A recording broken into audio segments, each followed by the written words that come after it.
sou a Tamires, faço parte do time de comunicação e conteúdo aqui da Conub, e no Conubcast de hoje vamos falar sobre liderança e as responsabilidades que esse cargo traz. E para isso, convidamos a nossa entrevistada de hoje, Maíra Abimurad, CEO do Instituto de Tecnologia e Liderança. Antes de iniciarmos, então, Maíra, por favor, se apresente para quem está nos acompanhando, fique à vontade. Obrigada, Tamires. Obrigada a todos pelo convite. Um prazer estar aqui. Bom, eu sou Maíra, hoje lidero o Intel, Instituto de Tecnologia e Liderança, uma faculdade que inicia suas aulas com a primeira turma em fevereiro de 2022. E, como o próprio nome diz, o objetivo do Intel é formar futuros líderes para tecnologia.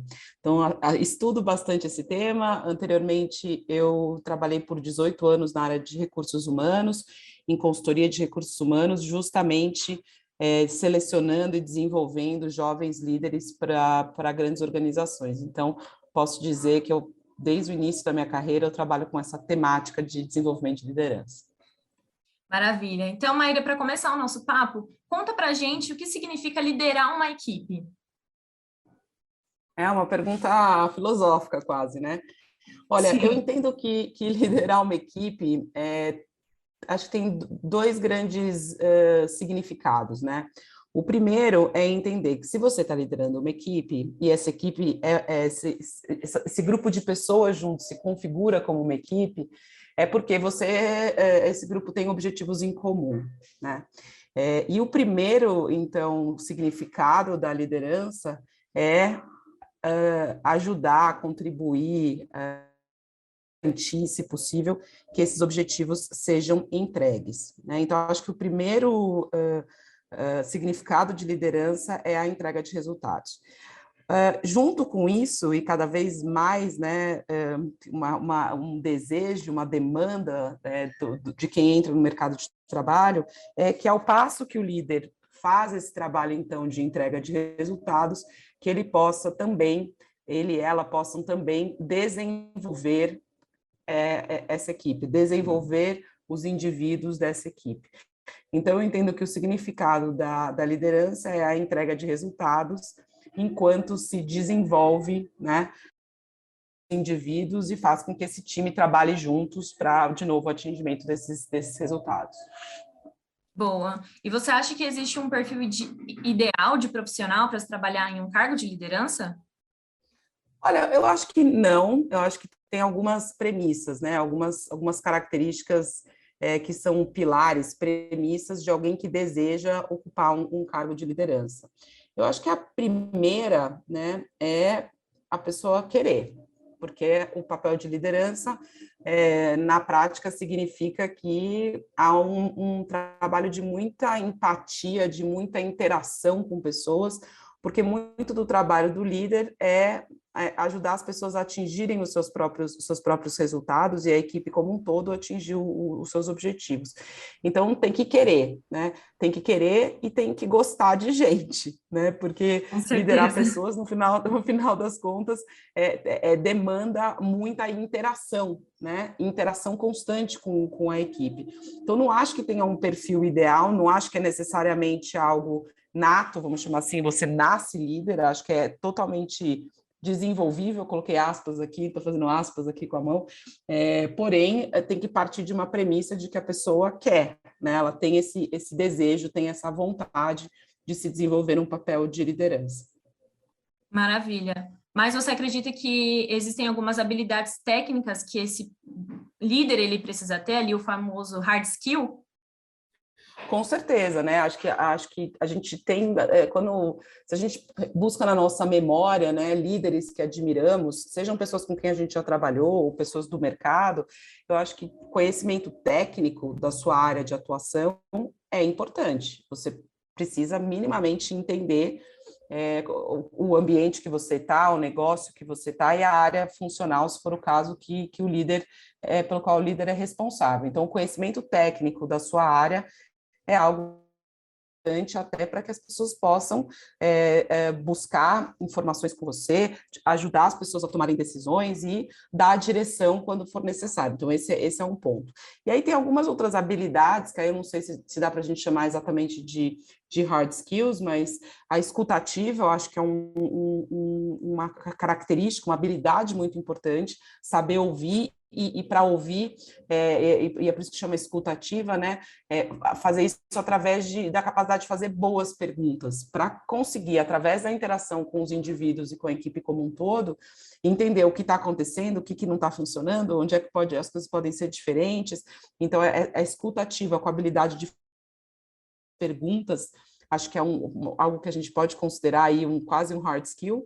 E a outra coisa fundamental para um líder no seu processo de desenvolvimento é aprender a dar feedbacks construtivos, né? E o feedback construtivo, eu tive um coach com quem eu trabalhei, que foi meu coach, e ele falava que dar feedback é falar o que a pessoa precisa ouvir de um jeito que ela consiga escutar, né? Então, muitas vezes, dar feedback não é dar bronca e também não é só elogiar. Dar feedback é dizer o que a pessoa precisa saber, o que ela pode fazer diferente, o que ela pode fazer melhor e aonde ela está acertando também, de um jeito que seja empático, de um jeito que seja respeitoso. Então, acho que esses são os três aí, vamos chamar, se é que a gente pode chamar isso de hard skills da liderança. Certo. E aí, no seu caso, ali no Intel, no Instituto de Tecnologia e Liderança, né? Quais são as habilidades que o profissional aí dessa área, no caso, ele precisa ter para que execute, né, essa função de vocês?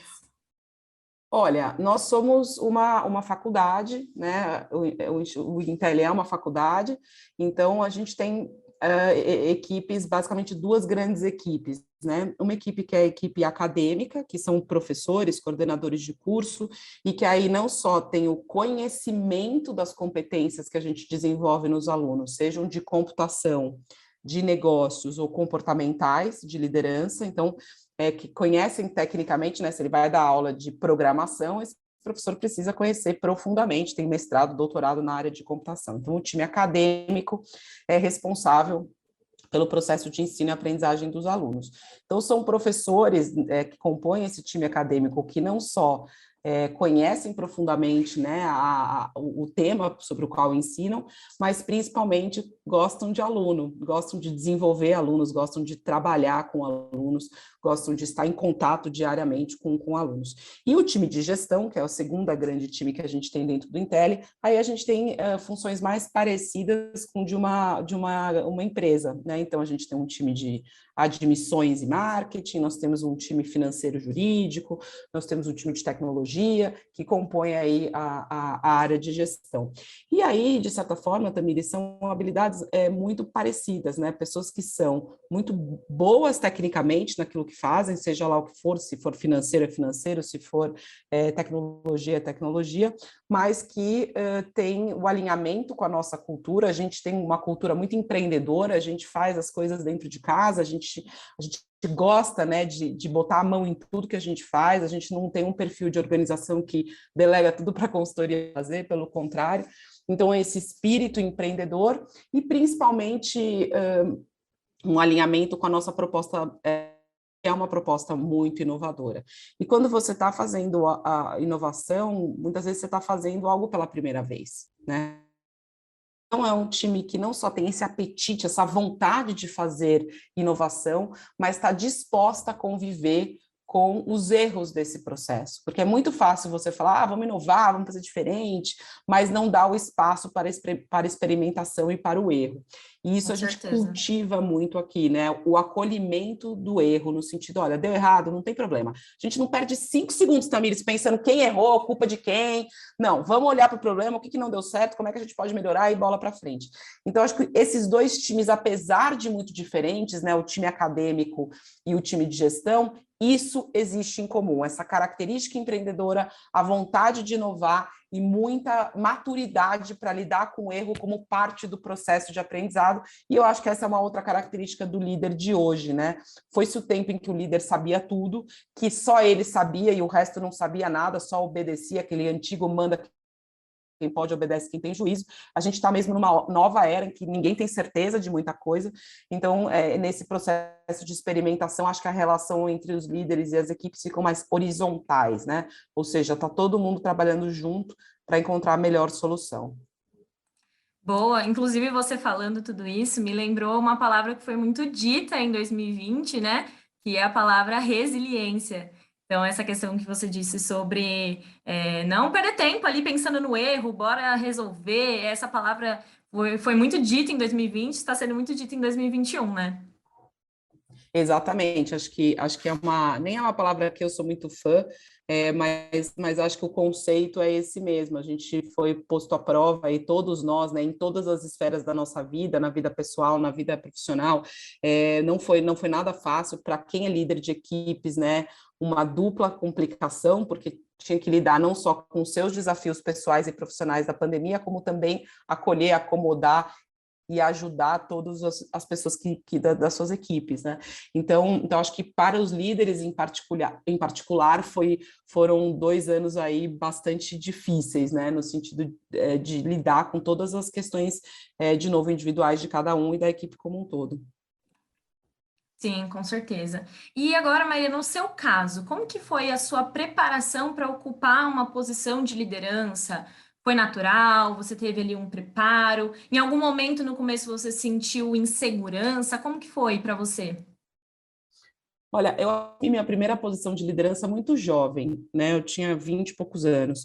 E sempre, vamos colocar assim, sempre sentei em cadeiras maiores do que eu, né? Ou seja, eu nunca estava 100% preparada para as posições que eu fui assumindo ao longo da vida, desde lá do início, quando eu era consultora de recursos humanos e tinha uma estagiária que trabalhava para mim, até quando eu cheguei na Companhia de Talentos, liderando uma equipe de 300 pessoas em 9 países diferentes. Depois, na minha passagem pela Adtalent, por onde eu fiquei por 2 anos, se contasse todo mundo que se reportava eventualmente para mim, né, na estrutura toda, eu tinha todos os professores dentro da minha estrutura, então davam mais de 6.000 pessoas na equipe, e hoje no Intelli, que é uma outra história, né, uma história empreendedora, apesar da gente ser um instituto sem fins lucrativos, a gente começou o Intelli absolutamente do zero, Tamires. Eu brinco que tinha um PowerPoint, um cheque, uma doação, né, da família do André Esteves, e aí a gente pegou o dinheiro e pegou o PowerPoint, que tinha um conceito, e transformou numa faculdade em 1 ano e 9 meses. Então, é uma história bem empreendedora. Então, acho que a história da minha história de liderança é que eu sempre nunca estive preparada para as posições que eu ia assumir, e aqui tem um pouco de coragem, e bastante capacidade e que eu fui desenvolvendo ao longo do tempo de aprender fazendo, né? O famoso aí on the job, né? Eu sempre aprendi a minha posição do momento trabalhando nela, né? Não tive grandes preparações. E aí você vai se conhecendo e vai entendendo como você aprende. Então, dado que eu nunca estava pronta para a posição que eu estava assumindo, sempre tinha muita coisa mais a aprender do que sabia, sempre foi muito desafiador, muito gostoso, muito estimulante, e por outro lado, exigia que eu tivesse sempre muita humildade, né? Humildade para dizer que eu não sei e pedir ajuda e pedir para as pessoas me explicarem, e assim foi ao longo de toda a minha carreira. Quando eu minha grande mudança de carreira, né? Eu fiquei 18 anos em RH e depois tomei uma decisão de vida que eu queria trabalhar com educação e migrei de setor completamente, né? Saí de consultoria de RH e fui para educação e ensino superior. Ali não foi sandálias da humildade, não, foi tipo o closet inteiro da humildade, né? Porque o armário inteiro, porque eu não sabia absolutamente nada do universo de educação, eu sabia o que todo mundo sabe de bom senso, mas tecnicamente eu não sabia absolutamente nada, e encontrei muito generosas no caminho, desde o Maurício, que foi meu chefe, que eu tenho uma gratidão enorme. E sabe que é uma história curiosa, né? Porque o Maurício, eu trabalhei na equipe dele, ele que me contratou quando eu fiz a minha mudança de carreira para a educação, e aí depois ele se aposentou, saiu, né? Foi trabalhar como consultor, e aí quando eu vim para o Intelli, para montar o Intelli, eu chamei ele para fazer parte do time, né? E aí eu falei, olha, Maurício, eu tenho uma boa notícia para você e uma má notícia. Aí ele falou, qual? Eu falei, a boa notícia é que eu tenho um projeto incrível para você trabalhar, muito inovador, que eu acho que você vai adorar. Aí ele, qual que é a má notícia? Eu falei, a má notícia é que agora você vai reportar para mim. E aí ele falou, bom, então eu só tenho boas notícias. Então é muito interessante ver como, eu estava falando anteriormente, como as relações de liderança estão mais horizontais, porque os problemas são muito novos, né, que a gente está enfrentando. E eu acho que Sim, essa minha historinha com o Maurício é bem a prova disso, né? Então, num total. determinado contexto, fazia muito sentido que eu me reportasse a ele. E num outro contexto, fazia muito sentido que ele se reportasse a mim, né? Pela experiência, momento de vida, eu tinha uma experiência empreendedora grande já, então muito interessante. E aí, para isso, essa coisa da maturidade, né? De você conseguir ter humildade para aprender e ver que é muito situacional, assim, acho que o grande problema da liderança muitas vezes é que a pessoa acha que ela chegou ali, ela sentou naquele lugar e aí ela entra numa viagem de poder, assim, né? E liderança não poderia ser mais o oposto disso, não é sobre poder, liderança é sobre empatia, sobre servir ao time, sobre entrega de resultados. Eu acho que as pessoas confundem um pouco, invertem um pouco o que é importante, né, no exercício da liderança. Sim, aproveitando essa história que você contou com o Maurício, ia pedir para você explicar para quem está ouvindo, né? Talvez não se familiarizou com essa fala sobre o modelo de liderança horizontal, vertical. Você pode explicar um pouquinho para a gente a diferença, como que seria? Não é nenhum modelo de liderança, né? Assim, historicamente, as posições de liderança, elas eram posições ligadas ao conceito de comando e controle, né? Então, que vem muito de uma era, de uma lógica, né? Uma lógica militar e de uma lógica industrial, onde você tinha lá um monte de gente trabalhando no chão de fábrica e poucas pessoas tomando decisões e liderando ali no topo. Então, era mesmo, e quando você pensa, né, em toda a estrutura militar, você tem uma cadeia de comando muito clara, né, em que, de novo, lá no topo toma-se a decisão e todo aquele monte de gente executa essa decisão. E acho que por muito tempo o mundo corporativo se organizou dessa forma, com pouca gente tomando decisão, que tinha mais conhecimento, mais informação, estava mais bem preparado e um contingente enorme de pessoas que simplesmente executavam decisões tomadas. Mas isso era um tempo de um mundo muito mais previsível, né? Onde a gente tinha mais clareza do futuro, onde a gente sabia quem eram os nossos concorrentes, a gente sabia quem eram os clientes, a gente tinha muito mais visibilidade, né, do ambiente interno e externo. À medida que a gente vai evoluindo no tempo, né, e a gente tem uma mudança, uma transformação que ocorre principalmente por conta de transformação digital, né? Acho que o mundo digital trouxe para a gente uma transformação absurda e está obrigando as organizações a reverem seus modelos de negócio, porque estão surgindo concorrentes, surgindo mercados que não existiam antes.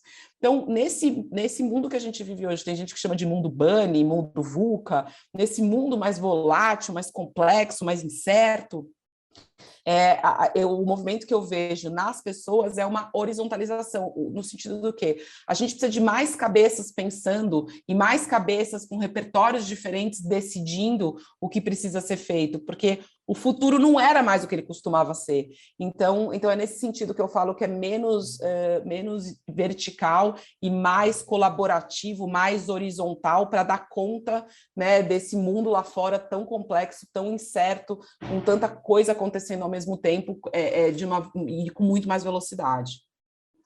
Bacana, obrigada pela explicação. Maíra, e você acredita que existem quais desafios assim no caminho de um líder? Quais desafios você acha que um líder ele precisa estar preparado para enfrentar, que é quase certeza que ele vai encontrar ali no meio do caminho da liderança?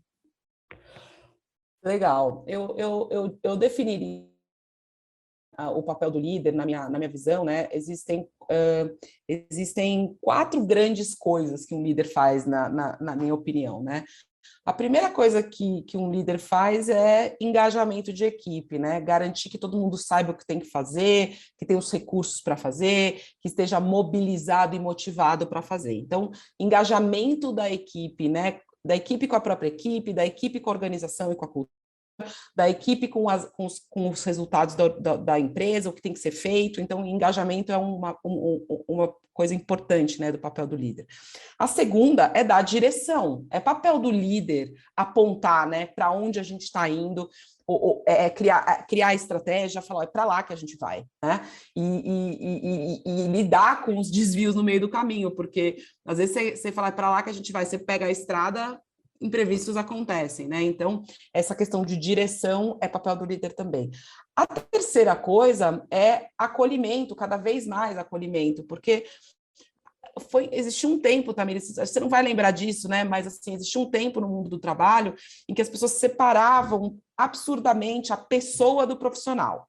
Então, para o trabalho e a pessoa ficava em casa. Se ela tinha problemas, ficava em casa. Se ela estava tendo um dia difícil, ficava em casa, porque a profissional tinha que estar sempre impecável e disponível para o trabalho, performando maravilhosamente bem. Na última década, isso vem se transformando radicalmente. Então, o que a gente vê é que quando vem a profissional para o trabalho, vem uma pessoa junto, né? Com certeza. E cada vez mais essa pessoa tem questões para administrar, tem dificuldades, tem anseios, né? Vocês devem acompanhar esse assunto de saúde mental nas organizações, né? Muito complicado. Muitos casos de saúde mental, principal causa de afastamento nas organizações hoje, com exceção de acidente de trabalho, são questões ligadas à saúde mental. Então, acho que o líder de hoje ele tem essa característica e essa responsabilidade do acolhimento da equipe, e isso na pandemia, então, nem se fala, né? O quanto ficou evidente a necessidade de acolhimento no papel do líder. Então, engajamento com as pessoas e com a cultura e com os resultados, dar direção e o acolhimento. E, por último, na minha opinião, um líder tem que ser uma pessoa inspiradora, tem que ser uma pessoa que você quer ser um dia, né? Tem que ser uma vida, um jeito de ser, que você olha e fala, olha, eu admiro essa pessoa, eu me inspiro pelo jeito que essa pessoa faz as coisas, eu me inspiro pela forma que ela tem uma conversa complicada, difícil, eu me inspiro pela forma que ela resolve problemas. Eu acho que o elemento da inspiração é algo cada vez mais importante, porque as pessoas trabalham, cada vez mais tomam decisões sobre carreira, sim, pela marca da empresa, pelo salário, mas muito com quem elas vão trabalhar, quem é esse líder que vai orientá-la, que vai engajar, que vai estar próximo de cada um. Então, eu acho que inspiração é a quarta característica da liderança. E aí, normalmente, você perguntou sobre quais os desafios, né, que um líder certamente enfrenta ao longo da vida. Eu acho que passa pelo equilíbrio dessas 4 macroatividades da liderança, né? Quando é hora de engajamento, quando é hora de acolhimento, quando é hora de direção, quando é hora de inspiração. Então, girar esses 4 pratinhos, vamos chamar assim, ao mesmo tempo, no papel da liderança, eu acho que é um desafio que todo líder vai enfrentar ao longo da vida. O segundo grande desafio que todo líder vai vida, o líder ele é o recheio de um sanduíche, né? Então um líder sempre tem um chefe e sempre tem uma equipe. Então ele muitas vezes administra a relação, né, entre a sua equipe, a sua área e o seu chefe, a organização, né, para cima, vamos dizer assim. Então acho que ter sabedoria para fazer isso, né, de forma que ele não fique um líder que só trabalha para o próprio chefe e também um líder que não sabe, que só trabalha para a própria equipe e não consegue construir relacionamento e influência em posições mais altas, porque isso é super importante, né? Você conseguir navegar, vamos chamar assim, com a alta cúpula das organizações, com os clientes, com o mercado todo. Então, esse para dentro, para fora, a administração, né, do tempo e da atenção que ele dá para a própria equipe e que ele dá para fora da equipe é um segundo desafio que eu acho que todo líder enfrenta. E, por último, o terceiro desafio que eu acho que todo líder enfrenta é não deixar o poder, vamos chamar assim, subir na cabeça, né? E quando sobe na cabeça, o que acontece? Se torna uma pessoa muito vaidosa, inacessível, que não gera conexão com as pessoas, e aí acaba criando uma situação, muitas vezes, em que a equipe acha que tem que vou colocar aqui, usar um termo chulo, assim, puxar o saco do chefe, né? Ficar bajulando o chefe o tempo inteiro. Isso é a pior coisa que pode acontecer com um líder, porque ele deixa de saber o que está acontecendo, ele deixa de ouvir a verdade, por mais que ela seja difícil. Então, eu acho que esse é o terceiro desafio que todo líder precisa enfrentar, é se manter humilde, com o pé no chão, fazendo o que tem que ser feito, próximo do time e focado na entrega de resultados. Boa. E você acredita que existem critérios, né? Quais são os critérios para medir se uma liderança ela está sendo bem executada ou não, né?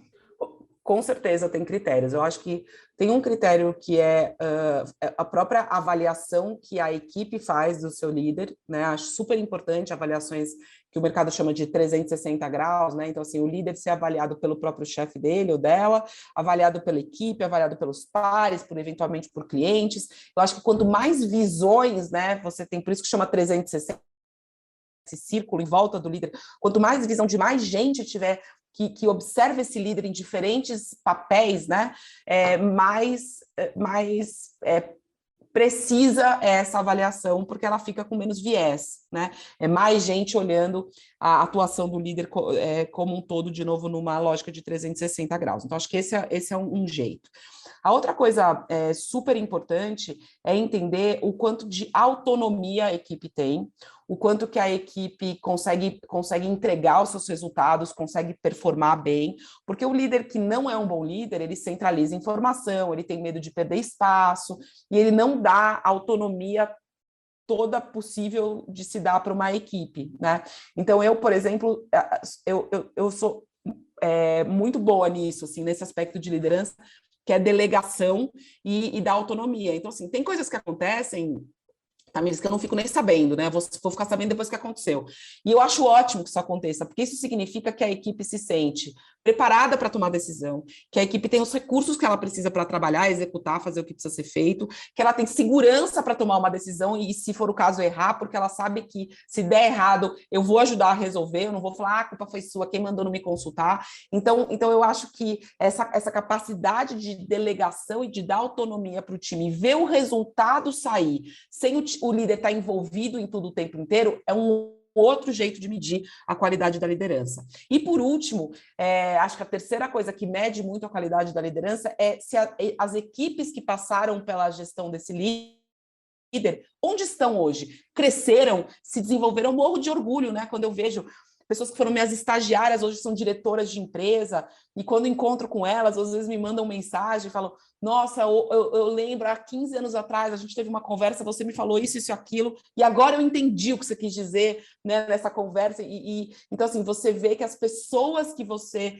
lidera são pessoas que crescem, são pessoas que florescem, são pessoas que constroem carreiras de sucesso. Então, acho que um jeito do líder medir o seu sucesso é o quanto sucesso as suas equipes estão fazendo, seja no trabalho atual, na entrega de resultados atualmente, com autonomia, com responsabilidade, seja no futuro, né? Isso só dá para ver a longo prazo.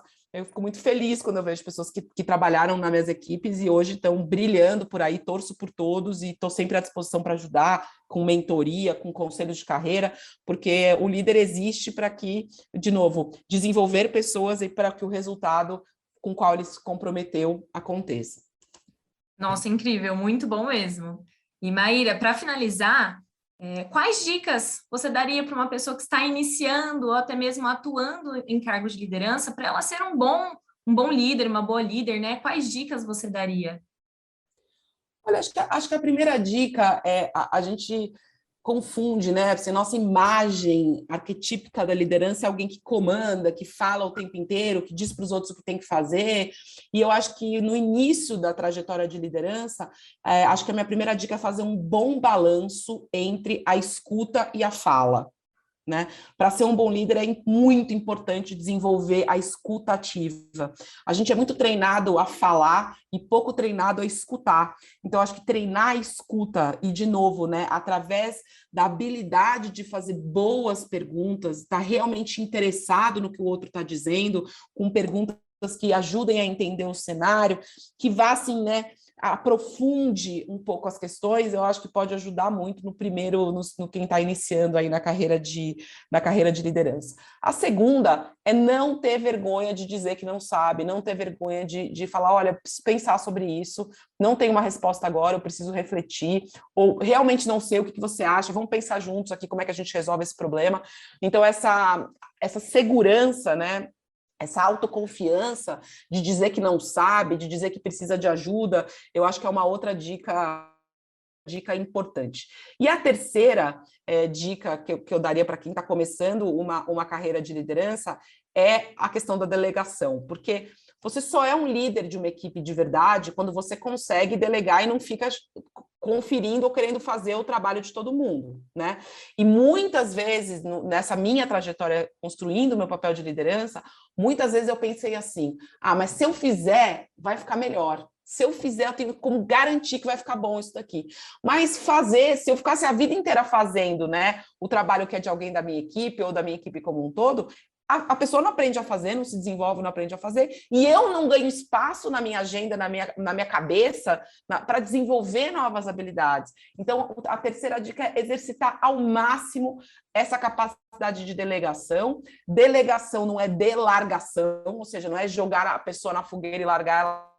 Estou falando, é acompanhar, oferecer ajuda, fazer acompanhamentos periódicos do progresso da pessoa, mas realmente confiar que o outro vai fazer, confiar que o outro está fazendo o melhor dele, confiar que a equipe está se dedicando para fazer aquilo e deixar as pessoas acertarem e errarem, porque a gente só aprende errando.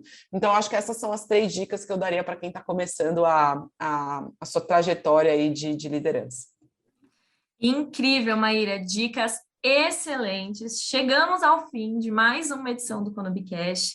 E muito obrigada por você ter topado participar desse episódio. E para quem também nos acompanhou até aqui, muito obrigada. E não se esqueçam de compartilhar com aquela pessoa que você sabe que gosta desse assunto. E aguardamos você na próxima edição. Até mais!